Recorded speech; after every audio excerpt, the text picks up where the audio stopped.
मंच किसानों नौजवान साथियों एक फतेह के साथ में इस धरती पर शुरुआत करते हैं, क्योंकि ये आंदोलन की धरती टोहाना। वाहेगुरु जी का खालसा, वाहेगुरु जी की फतेह। क्योंकि इस फतेह में आजादी है।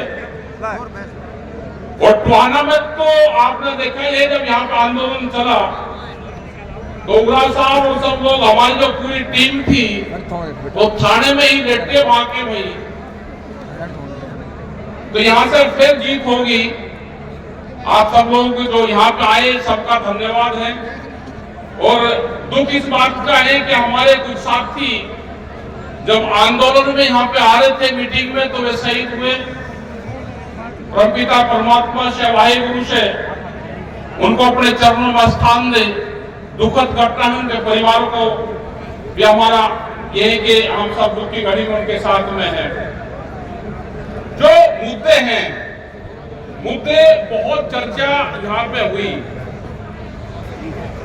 मीटिंगें हो रही हैं यहाँ पे। हमको सबको दोबारा फिर इकट्ठा होना पड़ेगा, क्योंकि 4 साल पहले 22 जनवरी 2021 को भारत सरकार से हमारी जो नेता थे हमारे एसकेएम के, उनकी बातचीत हुई थी। 4 साल से भारत से कोई बातचीत भारत सरकार से नहीं हुई। वे बहकाते रहेंगे, काम नहीं करेंगे। किसान संगठनों को मोर्चे का तोड़ने का काम सरकार करेगी। कुछ लोग उनके बहकाव में भी जाएंगे। ये नहीं कि लोग हमारे बहकाव में नहीं आ रहे, बहुत लोग बहकाव आएंगे, जत्थेबंदियों को तोड़ने का काम करेंगे, नई जत्थेबंदी खड़ी करेंगे। ये सब सरकारों की पॉलिसी है। लेकिन हमारा जो किसान मोर्चा है, संयुक्त किसान मोर्चा हमारा एक है। हमने बार बार कहा कि हमारे वही 40 जो लीडर नहीं पड़े, हमें आज भी उसी में ही आस्था है हमारी। आप इकट्ठे रहोगे तो जीत होगी। लड़ाई हर मोर्चे की, हर जत्थेबंदी की अलग अलग चली हुई है। ये मीटिंग भी जैसी यहाँ पे टोहाना में मीटिंग हुई, इस तरह की मीटिंग हमने उत्तर प्रदेश में, तमिलनाडु में, केरला में, वहां पे इस तरह की सब मीटिंग चली हुई है। उगरा जी जैसे बोल गए कि दिल्ली की मीटिंग फिर कब होगी। दिल्ली की मीटिंग के लिए आप फिर तैयारी करनी पड़ेगी। और जो अगला आंदोलन दिल्ली का होगा तो दिल्ली के अंदर नहीं, वो केएमपी के चारों तरफ होगा। उसकी तारबंदी कर लिए कि कहां होगा, उसका पूरा ड्राफ्ट तैयार है। वो हम संयुक्त मोर्चे को देंगे कि अगला जो आंदोलन दिल्ली में होगा, जब भी होगा, वो कहां पे होगा, वो होगा केएमपी के आसपास।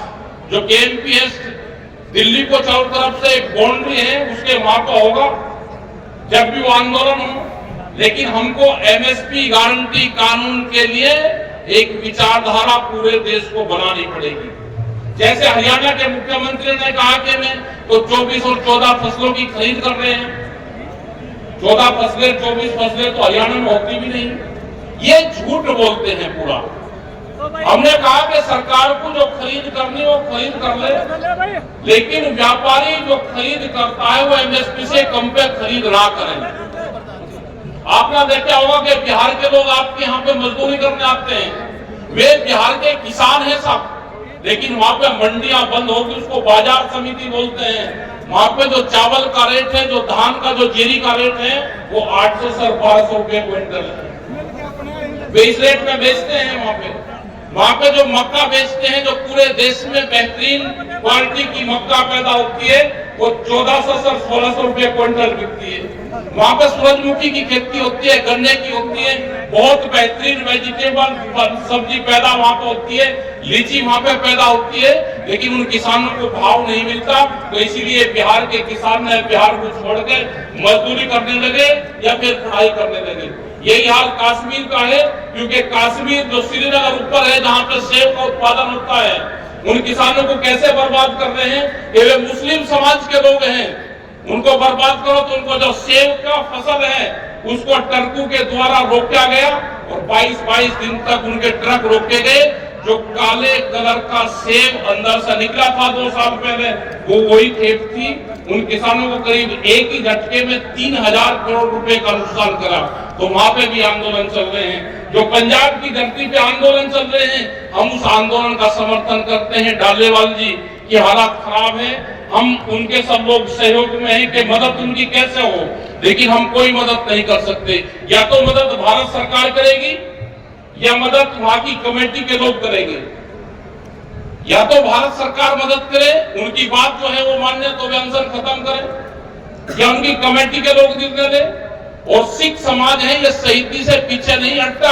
अगर डालेवाल जी को कुछ होगा तो उसकी बॉडी को भी वहां की कमेटी नहीं देगी, वो वही रखेंगे उसकी बॉडी को भी। उसके बाद में दूसरा किसान भी शहीद होगा। लेकिन ये चिंताजनक बात है। हमने संयुक्त मोर्चे ने एक 5 मेंबरी 6 मेंबरी कमेटी बनाई कि उन लोगों से बातचीत करें। शायद एक बार बातचीत हुई भी है, लेकिन कोई बातचीत सिरे नहीं चढ़ी। और ये लगता है कि यह आंदोलन 14 से 15 महीने के बीच में खत्म होगा। अभी वह आंदोलन 4 से 5 महीने और चलेगा। आप अपने संगठन पे ध्यान रखो, अपने संयुक्त मोर्चे पे ऊपर ध्यान रखो। आपका संयुक्त मोर्चा मजबूत है, हताश होने की जरूरत नहीं है। उग्रा जैसे अगर संगठन साथ में है तो घबराने की बात नहीं। हमने उग्रा साहब को कहा कि जिस तरह से आप अपने संगठन आपने बनाया है, ये संगठन का हुनर जो है ये हमको भी दे दो।